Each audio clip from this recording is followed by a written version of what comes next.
Vous êtes sur Tout TV Africa, mesdames et messieurs, bonjour et bienvenue dans Gatsingo. Nous démarrons ce bulletin d'information au Burkina Faso. Le gouvernement burkinabé vient de suspendre la diffusion des programmes de la chaîne française France 24 sur son territoire.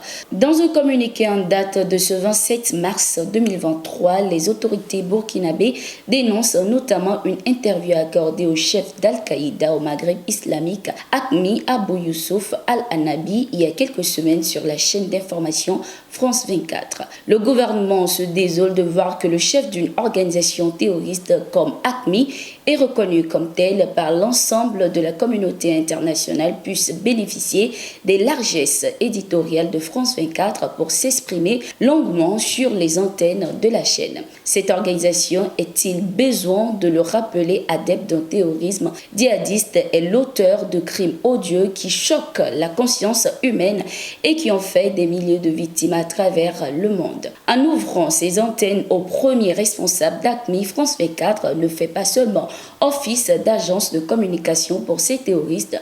Pire, il offre un espace de légitimation des actions terroristes et des discours de haine véhiculés pour assouvir les visées maléfiques de cette organisation sur le Burkina Faso, pouvait-on lire dans le communiqué. Le 6 mars, France 24 a diffusé des réponses écrites d'Abou Obeida Youssouf Al-Anabi, le chef d'ACMI, à 17 questions posées par le journaliste de la chaîne française et spécialiste des questions djihadistes Wassim Nasr. En janvier 2023, le correspondant de la chaîne française France 24 au Burkina Faso avait été convoqué par le Conseil supérieur de la communication du Burkina pour s'expliquer sur le traitement des informations relatives à l'enlèvement des femmes à Arbinda. Début décembre 2022, la diffusion de la radio France internationale RFI a été aussi suspendue par les autorités burkinabées. Il est reproché à la radio française RFI d'avoir relayé un message d'intimidation attribué à un chef terroriste. Notons que RFI et France 24 sont également suspendus au Mali. Ce dimanche 26 mars 2023, l'on apprenait la suspension pour 3 mois du docteur Franklin Nyamsiwa de ses fonctions de professeur à l'université de Rouen en France. La nouvelle a été apportée au public par le panafricaniste lui-même à travers les réseaux sociaux. Le ministre de l'Éducation nationale française, Pape Ndiaye, me sanctionne de 3 mois d'exclusion de fonction en raison de mes critiques de la politique africaine de la France, a-t-il posté à l'entame de la note. Cette suspension du docteur Nyamsi est considérée comme une restriction des droits de l'homme en général et de la liberté d'expression en particulier puisqu'il est sanctionné pour son opinion.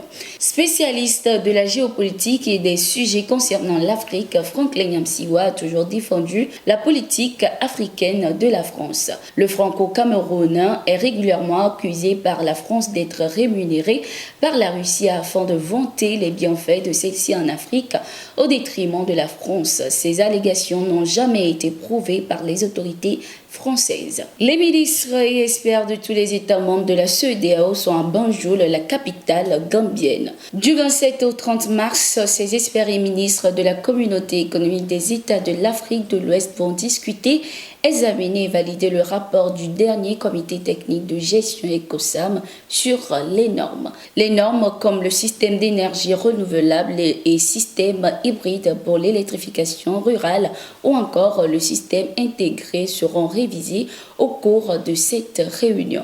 L'activité entre dans le cadre des missions du projet régional d'accès à l'électricité hors réseau mise en œuvre par le département de la commission de la CEDEAO en charge des infrastructures et énergie et digitalisation. La réunion est conjointement organisée par le projet ROGAB, la direction de l'industrie de la commission de la CEDEAO et le Centre pour les énergies renouvelables et l'efficacité énergétique de la CEDEAO. Le Mali a commémoré ce 26 mars 2023 sa 32e journée des martyrs. Le président de la transition, le colonel Assimi Goïta, a déposé une gerbe de fleurs au pied du monument des martyrs de la Révolution de 1991 pour honorer cette tradition.